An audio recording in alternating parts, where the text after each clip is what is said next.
On Hannity's next. All right, Tucker, thank you. Great show as always. And welcome to Hannity. We are following multiple developing stories tonight. First, two high-profile so-called champions of women and women's rights. Democratic Senator Al Franken, Congressman John Conyers remain in hot water tonight over numerous allegations of sexual misconduct. And you won't believe who all of a sudden is calling for due process under the law in order to defend her embattled colleagues. We'll tell you about that. We'll also expose the phony double standard within the Democratic Party today. Plus, we're continuing our investigation of the investigators that are carrying out the Russian probe. Tonight, we have new damning information about special counsel Robert Mueller and one of his top investigators, Andrew Weissman. Also tonight, for the next 3.5 weeks, Republicans, you are now facing the biggest challenge in a generation. I have an important message to those in the U.S. Senate who have not been fulfilling their promises. Plus, we have good news to report tonight. The economy is booming, and this all despite congressional inaction. The president is building a steady record of accomplishments. That and much more in tonight's breaking news opening monologue. As we speak tonight, the Democratic Party is drowning in a sea of scandals. Senator Al Franken has been forced to issue multiple apologies after now 4 women have come forward to accuse him of sexual misconduct. Now, the allegations include unwanted kissing, groping, and earlier today, Franken apologized yet again, but made it clear he has no plans to step down. Watch this. I know that I've let a lot of people down, people of Minnesota, my colleagues, my staff, my supporters, and everyone who has counted on me to be a champion for women. If you had, asked me 2 weeks ago, would any woman come forward with an allegation like this, I would have said no. And so I cannot speculate. This has been a shock, and it's been extremely humbling. I am embarrassed. I feel ashamed. What I'm going to do is I'm going to start my job. I'm going to go back to work. I'm going to work as hard as I can for the people of Minnesota, and I'm going to start that right now. I'm someone who, hugs people. And I've learned from these stories that in some of these encounters I've crossed a line. Now, Senator Groper is not the only high-profile Democrat now facing sexual harassment allegations. The longest-serving member of Congress, John Conyers, is in hot water after new revelations show that he settled one sexual harassment case out of court, paying a former staffer not out of his own money, but out of congressional office funding. Another congressional aide has also accused the Democratic congressman of verbally abusing her and even said Conyers once held a meeting in his underwear. This weekend, Conyers issued a statement announcing his decision to step down as the ranking member of the House Judiciary Committee, but Conyers said he has no plans of resigning from office, writing in part, quote, "I very much look forward to vindicating myself and my family before the House Committee on Ethics." Of course, there's no shortage of Democrats in Congress that are coming out to defend Franken and Conyers. They're Democrats. All of a sudden, they have discovered, wow, due process and not rushing to judgment is a good thing. Imagine that. Take a look. Should Franken resign? Listen, Al Franken has acknowledged what he did was wrong, and it was wrong. He has also submitted his whole case to the Senate Ethics Committee. I think that was the right thing to do. Do you think Congressman Conyers, you sit with him on Judiciary, should he resign? Well, I think the ethics process should proceed. You know Senator Franken, you've served with him. What do you think should happen to him? Should he resign? That's the question that will have to be determined after the investigation. The House Ethics just this afternoon announced an investigation into John Conyers. He needs to be held accountable for whatever happened. Should he step down? That. So let's wait and see what the House Ethics does. Your colleague, Al Franken, has been accused. Do you think he should resign? I think that is a distraction to be talking about resignation. Do you now think that your colleague Conyers should resign from the House? No, and I don't think the rules are different from anyone else. House Minority Leader Nancy Pelosi is also rushing to defend Conyers. She's saying, oh, no rush to judgment. She's actually calling for due process. Watch this. We are strengthened by due process. Just because someone is accused, and was it one accusation? Is it two? I think there has to be. John Conyers is an icon in our country. He has done a great deal to protect women, violence against women. He got to hide his settlement. He got to, his accusers had to go through all sorts of craziness. So why is he entitled to new due process in this case? No, we are talking about what we have heard. I've asked the Ethics Committee to review that. Yeah. He has said he'd be open. It will cooperate. Do you believe with the any accusers? review. Excuse me? Do you believe John Conyers is accused? I don't know who they are. Do you? They have not really come forward. And that gets to you don't know if you believe the accusations? That's for the Ethics Committee to review.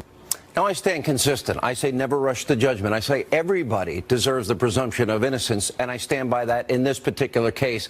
But it is funny that Congresswoman Pelosi only seems to care about due process, but only when Democrats are involved. During that same interview, Pelosi was asked about a comment she made in 1998. Then host of Meet the Press, Tim Russert, asked her about the investigation into Bill Clinton. This gets rather humorous, but sad. Why the silence when there have been these allegations, serious ones, about President Clinton?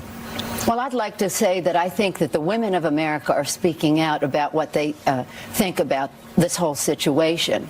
And the women of America are just like other Americans in that they value fairness, they value privacy, and do not want to see a person with uncontrolled power, uncontrolled time, unlimited money investigating the President of the United States. With inconsistent statements like this, can you really trust the Democratic Party to be the champion for women? Or are they just playing politics with the topic? Can the Democratic Party really stand for women when it protected the Clintons for 30 years, who took millions and millions of dollars from countries with the most atrocious women's rights records? And can the Democratic Party really stand for women when it supports a person for president who we all know actively tried to silence all of her husband's sexual assault accusers? And by the way, even on Meet the Press, they called Bill Clinton a predator, being accused of predatory behavior. The answers to us are pretty simple. Now, we turn our attention to another top story tonight. The lawyers for former National Security Advisor Michael Flynn are reportedly meeting with members of Robert Mueller's team, a sign that a deal could in fact be in the works. Tonight, once again, we are investigating the investigators behind this Russia collusion probe, including the special counsel himself, Robert Mueller, and one of his top prosecutors, Andrew Weissman. The LA Times this weekend out with a brand new profile on Mueller, highlighting many of his serious flaws. Now, according to the article, quote, Mueller has a record that shows a man of fallible judgment who can be slow to alter his chosen course. Now, the article goes on to criticize his handling of the 2001 anthrax case while Mueller was serving as the director of the FBI. The report reads, quote, his tenacious yet linear approach to evaluating evidence led him to fumble the biggest U.S. terrorism investigation since 9/11. Now, of course, this is the very same Robert Mueller who stood by and did nothing when he was the director of the FBI, while the controversial sale of Uranium One was being approved by Hillary Clinton, Eric Holders, and others in 2010. Now, keep in mind, in 2009, the FBI had evidence of Russian bribery linked to Uranium One. Remember, a confidential informant provided further evidence of a potentially illicit deal. This was 18 months before, where 20% of America's uranium was at stake here, all while the United States faces a uranium shortage. So why didn't Robert Mueller stop that horrible deal? Now some are questioning the motives behind who Mueller chose to staff the Russia investigation. Later tonight, you're going to meet a woman named Sidney Powell. She worked at the DOJ for a decade. She believes that one of Mueller's top investigators, Andrew Weissman, has a documented history of using strong-arm tactics to seek convictions, unethical behavior. Our own colleague, Greg Jarrett, will also join us tonight. He did digging into Weissman's past. He came to the same conclusion. Remember back during the Enron accounting scandal, Weissman, well, he was a hard-charging prosecutor on the task force that brought a controversial obstruction of justice case against the accounting firm, Arthur Andersen. That eventually put that company out of business. It cost tens of thousands of people their jobs, and it was all for nothing because in 2005, the U.S. Supreme Court overturned the obstruction of justice conviction in a 9-0 unanimous ruling. But that's not the only example of Weissman's aggressive tactics, resulting in a case being overturned.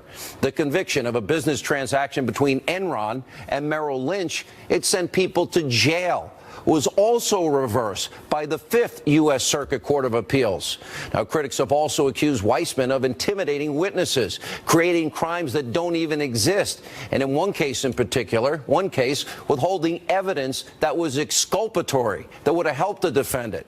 And just like Mueller, Weissman is also tied to this corrupt Uranium One deal and the ensuing cover-up. Weissman ran the DOJ's fraud section during the Russian bribery scheme. And Greg Jarrett noticed that his name, his signature, are on the bottom of the plea agreement that was signed by the Russian businessman involved in that case. So why in God's name would Mueller appoint Weissman, with this record of being overturned, to be involved in the Russia investigation? If we're going to be entirely honest, the entire Russia collusion investigation may never even have taken place if not for the complete hysteria on the left from the moment Donald Trump defeated Hillary on November 8th of 2016. Over the weekend, the president tweeted, quote, "Since the first day I took office, all you hear is the phony Democratic excuse for losing the election. Russia, Russia, Russia. Despite this, I have the economy booming and have possibly done more than any 10-month president. Make America great again." Now, the president is right to push these significant economic triumphs that have now taken place in the last 10 months. We're going to get to more of that good news in a minute. But first, I want to offer a sincere message to lawmakers in Washington. Despite setbacks, the House of Representatives, well, they have actually gotten some work done fighting for the president's agenda. They got the repeal and replace of Obamacare. They got the tax cut. They got 413 other bills and joint resolutions passed. But for the next 3.5 weeks, all eyes will be on the ineffective U.S. Senate, where we've seen a much different story unfolding. Now, of President Trump's 515 nominations, civilian nominations, only 249 have yet to be approved in almost a year. And of course, we all remember the Senate's failure to repeal Obamacare. And now a tax reform vote is looming. But its fate is totally uncertain tonight. And like many other pieces of crucial legislation pushed by the Trump White House, well, you have several Republican senators standing in its way. So tonight we asked John McCain and Lisa Murkowski, Bob Corker, Jeff Flake, the Snowflake, and others who might be planning to kill the tax cut bill. I have a message for you. Voters did not put you in office to do nothing and vote no on everything. The American people put you in office to solve difficult problems and get the job done. So you don't like something in the tax bill? Fix it. And I don't love everything in this bill either, but over the next 3.5 weeks, all of America's watching. They expect a tax reform bill, one that lowers the corporate rate, brings back money and jobs from overseas, that gives a middle-class tax cut, repatriation money, also the millions of energy jobs that will be created. Because remember, with these cuts, well, that makes the opening of factories in the U.S. possible. A tax reform bill that's going to spur economic growth, hopefully for decades to come. No, the bill's not perfect, but earlier today, Senator Rand Paul announced he will support the Senate's tax reform legislation. Like him, I wish it went further. It's time for other lawmakers to join him. There's too much at stake. Do you even care about the forgotten men and women in this country, people in poverty, on food stamps, out of work? Now, despite the Senate's inability to pass laws and approve the president's picks, well, the president, he's working at the speed of Trump and has for the last 10 months to get things done. And, of course, members of the lazy Destroy Trump media aren't interested in doing their job, so we'll continue to do it for them. Take a look at that screen right there. Here are just some of the president's accomplishments. Now, there are so many, it would take us way too long to read them all. On top of the president's accomplishments since he took office in January, look at the economic numbers. Things are booming. According to the latest numbers available, in October, 261,000 jobs created. Unemployment, a 17-year low. Consumer confidence, a 17-year high. Median existing home price for all housing types in October 27, People's biggest investment? Well, that's up 8.7% from January of 2017. Stock market, again, all-time high. And more people are in the workforce than ever. And on the campaign trail, President Trump promised to make our economy great. Well, so far, that's exactly what he's doing. That's why the Senate needs to get off their backsides and pass this tax reform package. It's vital. Take a look at the president pushing this tax cut earlier today. I think the tax bill is going very well. We had a meeting on it today. It's going to be a tremendous tax cut, the biggest in the history of our country. You'll have to pay a lot less tax. That's okay. But we're going to have a tremendous, I think we're going to have great receptivity. But if we win, I think we'll probably have a bipartisan bill, meaning a number of people are going to come over. But I'm not so interested in that. We're really interested just in getting it passed. Again, it will be the biggest tax reduction in the history of our country. It'll bring jobs. It'll bring a lot of income coming into the country, buying product, etc. And I think it's doing very well. Joining us now, author of the best-selling book, Vengeance, former Speaker of the House, Fox News contributor, Newt Gingrich. Mr. Speaker, good to see you. Well, it's good to see you. Look, and go ahead. I think the president has a lot to crow about. That was pretty impressive. Think about how close he is to getting the tax cuts that will lead to, I think, a generation of economic boom. By the way, I use Ricola, and if it really gets bad, you need strong anti-inflammatories to get the vocal cords working. I use my voice. I'll try and talk more in your favor. But, you know, look at the statistics I just read off. That's significant economic growth.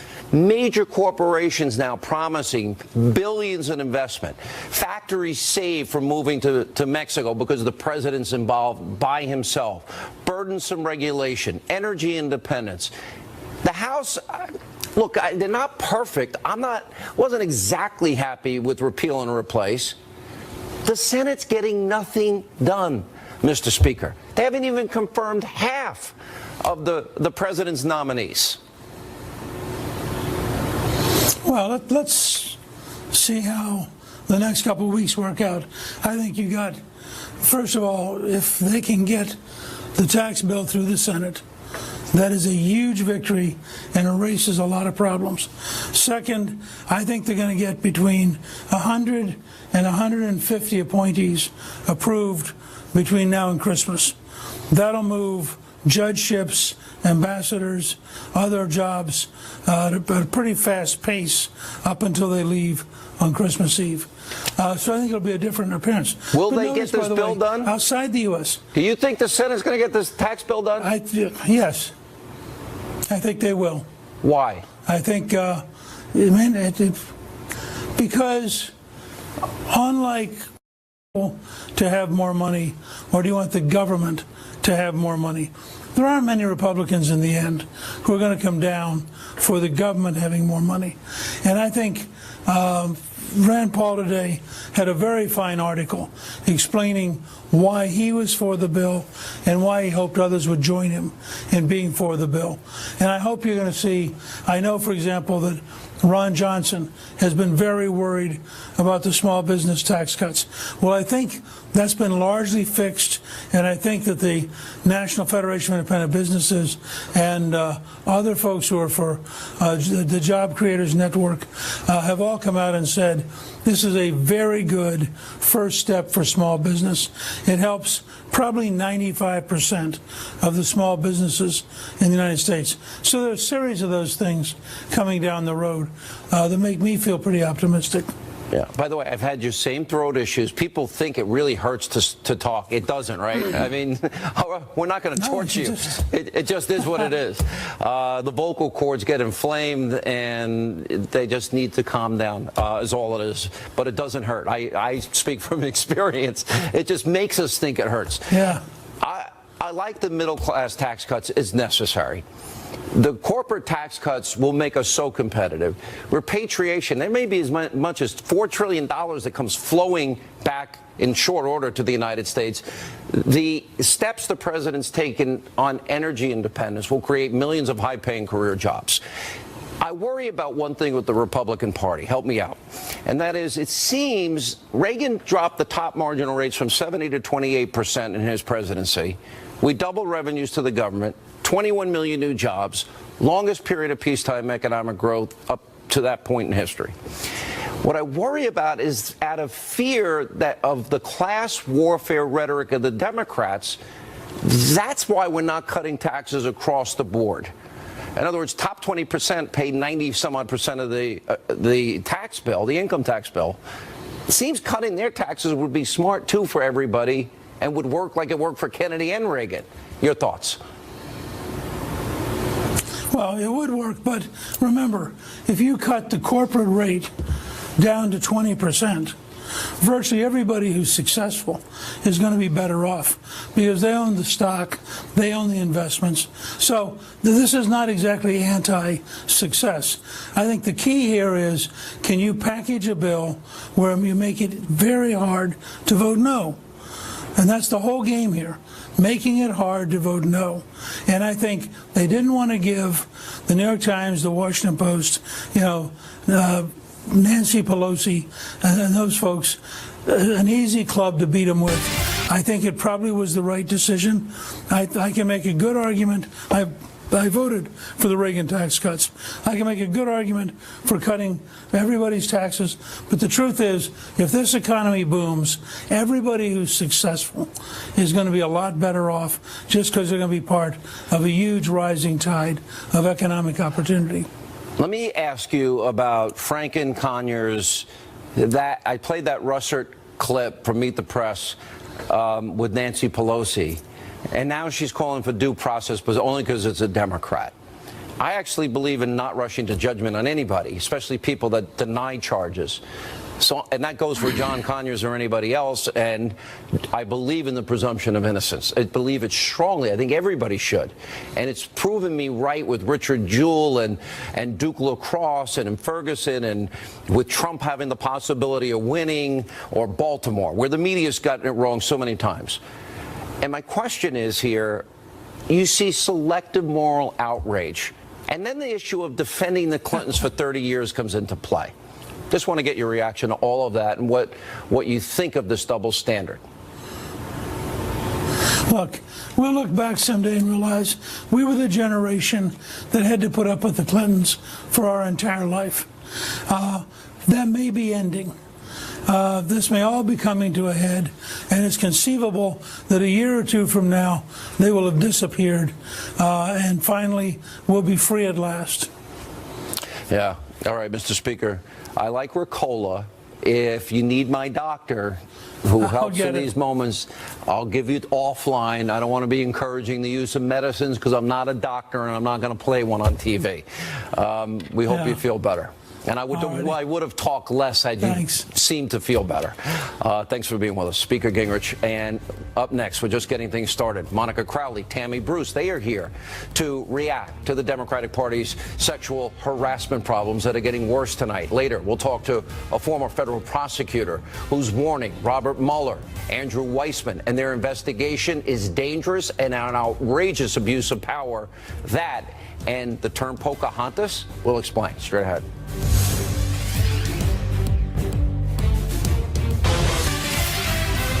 You said there's now a zero tolerance. Yes. John Conyers, what does that mean for him right now? Let's say in or out? We are strengthened by due process.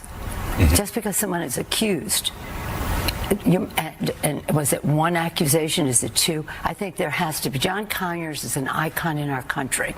He has done a great deal to protect women, Violence Against Women Act, which the right wing is now quoting me as praising him for his work on that, and he did great work on that. But the fact is, as John reviews his case, which he knows, which I don't, I believe he will do. Don't you? I believe that he will. How is it that excuse you me, don't? may I finish my sentence? Sure. That he will do the right thing.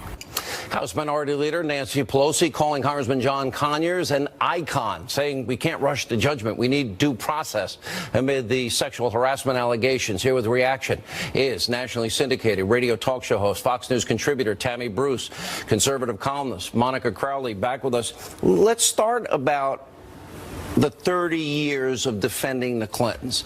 Then I didn't hear many Democrats talk. I don't hear them ever talk about due process, not rushing to judgment if it's a Republican. It's pretty transparent now, but it's serious because I say to not rush to judgment on anybody, and that includes John Conyers, who I don't agree on anything with. So the gravitational pull of partisan politics we know is incredibly powerful, Sean. But here's what makes Mrs. Pelosi's comments so fascinating and also so hypocritical. Because over the last couple of weeks, we've seen a lot of high-profile leftists, people on the left, now saying, well, we need a retrospective on the Clinton crimes against women, the rape allegations, the allegations of sexual assault and sexual harassment. There needs to be a reckoning. Some have even said Bill Clinton should have resigned 25 years ago, wait, right? They can say it now, but wait a minute. The Clintons have no power. But that's right. But that's what makes her words meaningless. Because if the left really meant what they've been saying over the last 2 to 3 weeks about Bill Clinton, then they should be applying an even standard across the board. And what you just saw with Mrs. Pelosi is, well, okay, the Clintons are no longer helpful to us, so we're going to pass judgment on him now that it's too late. But John Conyers, a civil rights icon, no, he needs to stay, and Al Franken needs to stay. Let me add something here. This is why I split with Now, was during the Bill Clinton situation. By the way, what you mean National Organization for Women? You were the president in LA chapter. I was indeed. Yeah. And when I saw, this was where it was clear that it was a fraud. Susan Sarandon's even come out, I think in the last 2 days, saying this entire movement's been a fraud. And my first book, in 2001, saying that the racism, sexism, and homophobia lives on the left. Everything they're doing is fake. And it's like domestic violence. They say they're your champion, they're going to protect you, while they victimize you day after day. It is finally now becoming clear how much of a fraud this dynamic has been, how many lives they've ruined. And what they're saying, when she says John Conyers is an icon, what they're saying is, we're willing to have individual women's lives destroyed by these men in the name of the collective.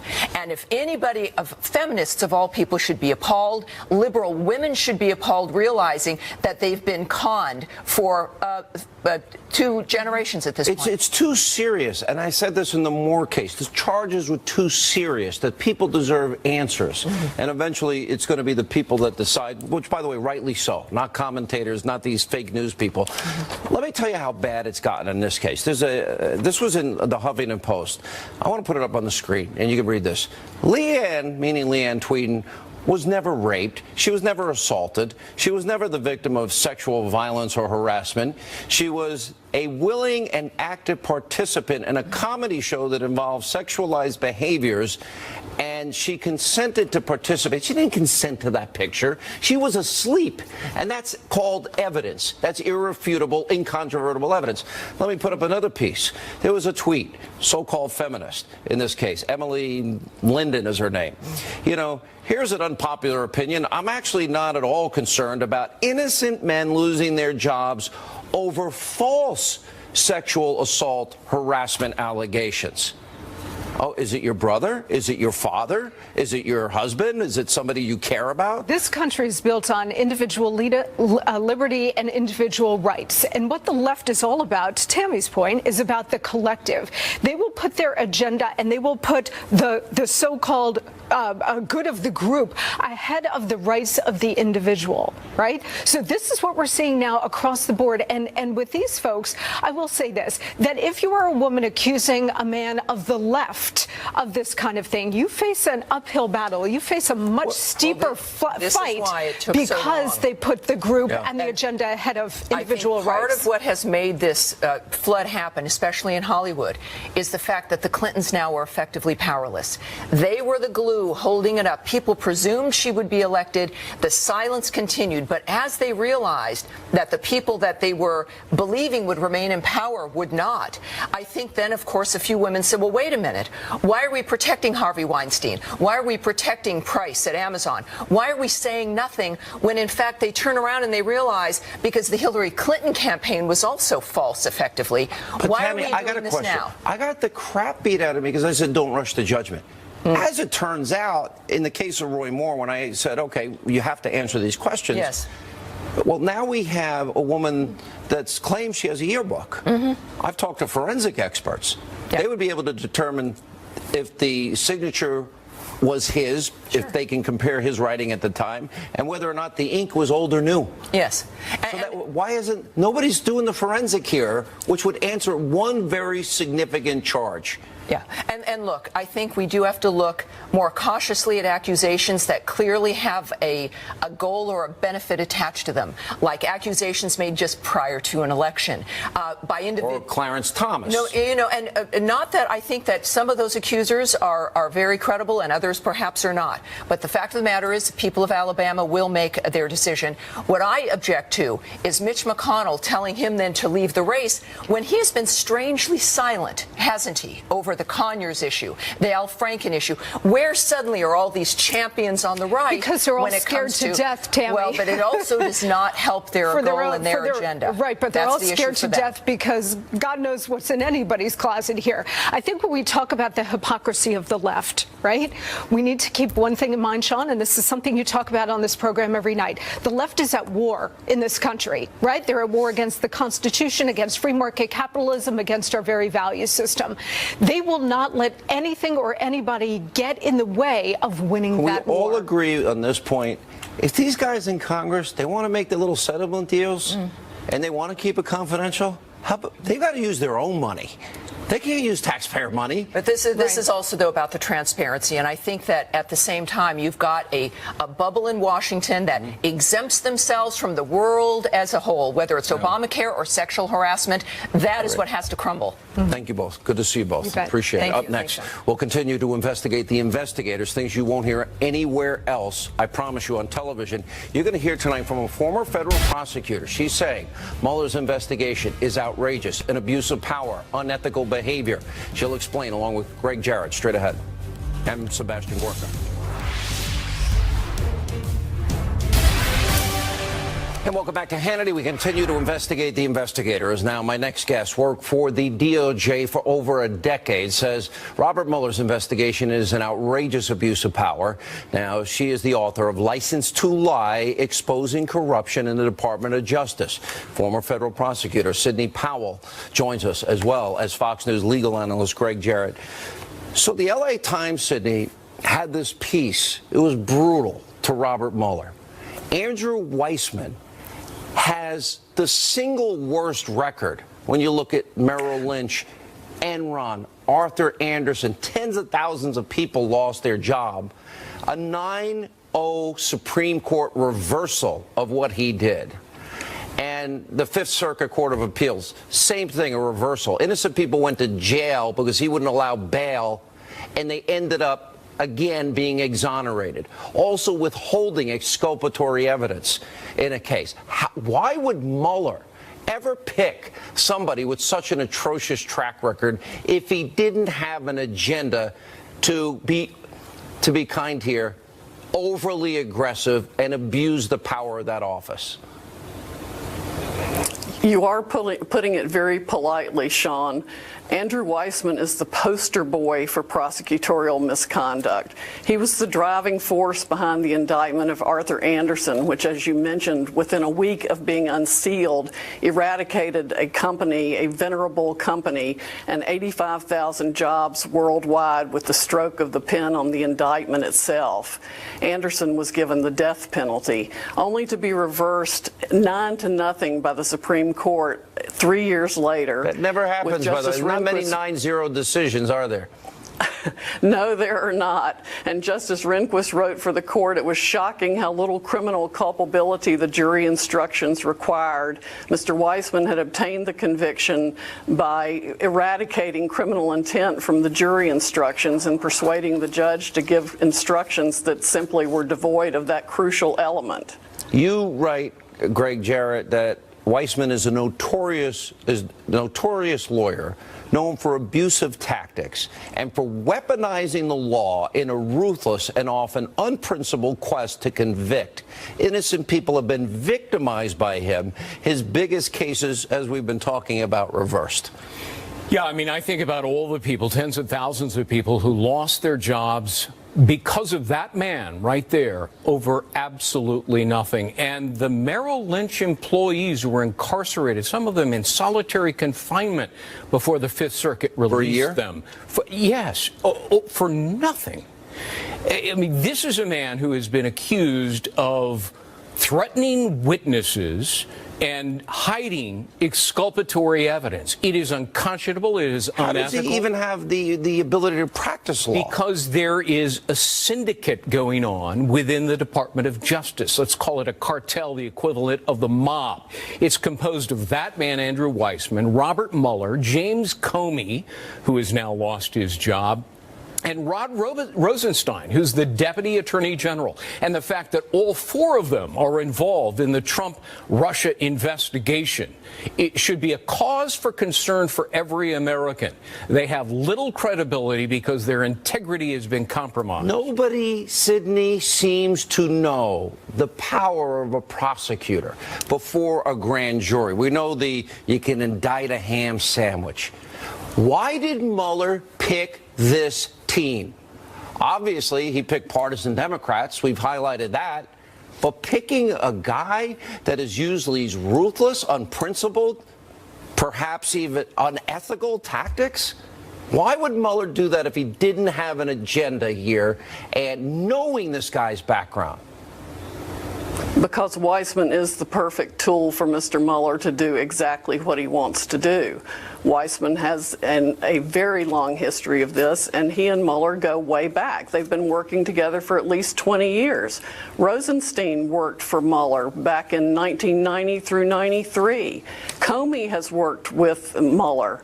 They are part of what I call a corrupt cabal of former prosecutors and now current prosecutors again, who are willing to do whatever it takes to achieve whatever they want to achieve. And they define that themselves, not by the facts, but by whatever their goal is. And the willing tactics to they win use, at any cost. Well, we'll give you a get-out-of-jail-free card. Just tell us what we want. That doesn't necessarily even have to be true. You're going to tell us this, and that, or you're going to be indicted. Let me go to you. You make the connection between Rosenstein and Comey and Mueller and Weissman. This deal like best BFFs.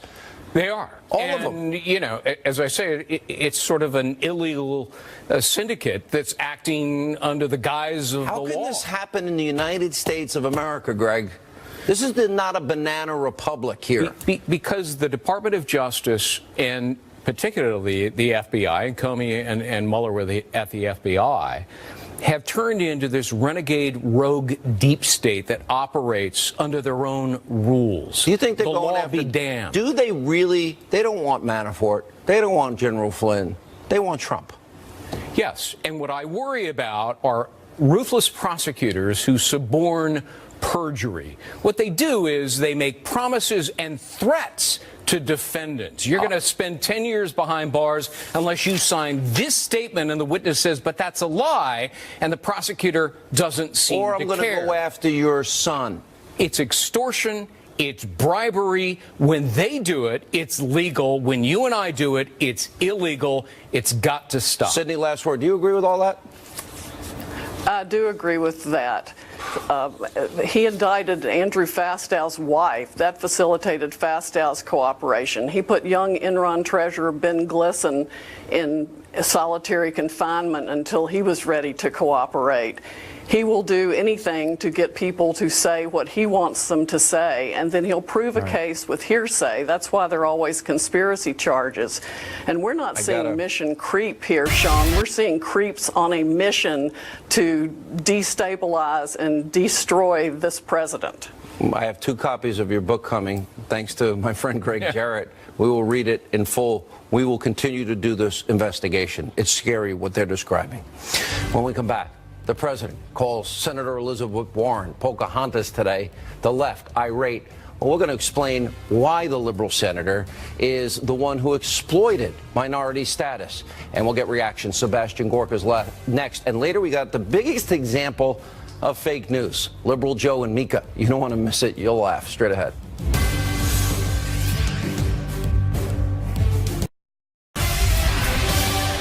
And welcome back to Hannity. So the fake news destroy Trump. Liberal media losing their mind yet again over something President Trump said at the White House during an event honoring Native American code talkers who served in World War II. President Trump poked fun at one of his favorite targets, Democratic Senator Elizabeth Warren, who has been proven to have lied about her Native American heritage. Here's what he said. You were here long before any of us were here. Although we have a representative in Congress who they say was here a long time ago. They call her Pocahontas. But you know what? I like you because you are special. Now, of course, the liberal media is jumping all over the use of the word and the name Pocahontas, which is called Warren repeatedly. But shouldn't they be more focused on going after Warren, who's exploited her fake Native American heritage for her own personal gain? Here with reaction, former Deputy Assistant to the President, Fox News National Security Strategist, Sebastian Gorka. Dr. Gorka, Warren is now saying Trump called me a racial slur, will not shut me up. Well, there was a big investigation, and the use of minority status when it's not accurate seems to be a far bigger offense that the left will never talk about. Your reaction? It's a continuation of everything you've covered so far in your show. There is a protected class in this country, and it's the elite of the left. They're like untouchables. If you're Conyers, if you're Al Franken, if you're Bill Clinton, you can preach that you're for women. You can preach that you're for the victim. But when you get caught red-handed, nothing happens to you. It's the same with Senator Warren. This is a woman who had a no-show job or a job where she taught one course and then picked up $400,000 from Harvard a year. And then she's let's use the correct phrase, Sean, she's using cultural appropriation. She's using the Native American heritage to get that job. And then when the president she a Native pointed American, out, Dr. Gorka? No, the left couldn't prove it. They tried their best to prove it. The best we found out is that she said, well, when she was young, her family told her that she had Cherokee blood in her. No proof, zero proof. When the president points it out, then she's the one who's been abused. Wrong. You abused the American native heritage when you lied about your ethnic background, and tried Senator Warren. To take advantage of minority status that she never deserved. Right, and which Harvard then waved as a flag in 1996 when they were accused of being too white. They said, no, look, we've got this woman on our faculty and she's part Cherokee. Bogus. This is fake news. It's classic fake news, Sean. All right, what do you think? We've got all this hypocrisy going on as it relates to sexual harassment. The very same Democrats that many of whom were involved in smearing all the Clinton women, I mean smearing and defending what we now know is predatory behavior of Bill Clinton, and the outrage they show only when Republicans are accused of such things. Now they talk about due process. Now they talk about not rushing to judgment. Right. I'm consistent. I think that should be the case. Take everything seriously. They're too serious. Charges are serious. But people do still deserve the presumption of innocence, and that's even John Conyers. But they politicize this. Your thoughts? Well, look, that's the American way. We have to be a nation of law and order, of rule of law, even for the elites. As my good friend... Not trial by media. Not trial by media, and not false accusations that are just built upon and built upon. Look, Sean, it's very simple. As my good friend Chris Plant, who has the morning radio show here in D.C., says all the time, if the left didn't have double standards, they wouldn't have any standards at all. That's the bottom line. It's flexible. It's made of rubber. Oh, and if you're one of us, if you're Hillary, if you're Bill, if you're Connors, if you're Franken, don't worry. When you get caught, we'll cover for you. What should happen in those cases? In the Franken case, you have evidence and you have an admission, although not on everything. In Conyers' case, he says no. In Moore's case, he says didn't happen. Well, ideally, the elite should police itself. They should say, no, you have to leave. You must show that you have moral fiber, and you must resign, or you must be sacked from your positions. If there's a legal case to be made, if there's actual sexual assault, that should be investigated to the end of the trail. Agreed. Whether they're Republicans or whether they're Democrats. Agreed. I don't think it's hard to find. All right. As the Senate and this tax bill, we have 30 seconds. Yeah. Is it going to pass? And do you have any faith it will pass? I give it a 50-50 shot. If they don't realize, if the GOP establishment doesn't realize that their necks are on the line if this doesn't pass, then more fool them. More fool them. All right, Sebastian Gorka, always good to see you. Thank you for being with us. All right, it's like one of the biggest examples of fake news. You can't make this stuff up. We're going to show you how liberal Joe and Mika on Conspiracy TV MSNBC straight up lied to their viewers. That's next.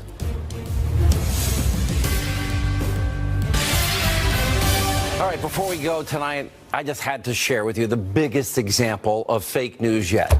Liberal Joe and Mika and MSNBC actually caught red-handed just lying to their viewers. They pretended that their show on Friday, which was actually taped on Wednesday, was live as the day after Thanksgiving. Watch this fake news. Whoa! Wow. That was a great Thanksgiving. It's Friday, November 24th. Game? Hope everyone had a great Thanksgiving. How was your Thanksgiving? Happy Turkey Day. Willie, how was your Thanksgiving? I've still got the belt unbuckled. I'm telling you. The game. I'm not comfortable. There was a fist fight at my dinner table. It was incredible. My God. Yeah. Good to have you all on board on this day after Thanksgiving. Whew, I'm stuffed. I always cook the turkey with the guts in it. Joe didn't notice. I know. I ate the bag and it's like in one bite. Was it BPA free? It was. I don't know what, and it was still a little frozen, but that's okay. Well, you know what? No, the game last night will make up for it. That last. I'm stuffed. The game last night. Oh, you can't make this up. This also got the attention of some of their viewers who took to Twitter and slammed the tube for this sleazy deception. Look, sometimes you do tape shows. I have a message to Joe and Mika. Well, not really. This is why nobody trusts you, and very few people watch you. You know, can you just kind of try a little bit? They're so insane over there at this point. Everything Trump makes them bubble and fizz like Alka-Seltzer in water. And it doesn't matter how many times they're wrong. Now they just outright, oh, I am so stuffed. Oh, but the game saved Thanksgiving. Thank God the game was great. Yeah, the game that wasn't played and the turkey that wasn't eaten. You can't make it up. All right, that's all the time we have left this evening. As always, thank you for being with us. Set your DVR, never miss an episode. We will always be fair and balanced. We're not the Destroy Trump media. Let not your heart be troubled. Laura Ingraham, did you see my Twitter frying that turkey? And I mentioned you. You know something? I was very proud of you for frying that turkey, and I appreciated the fact that you acknowledged I was a doubting Laura. I didn't know that you were so handy around the kitchen.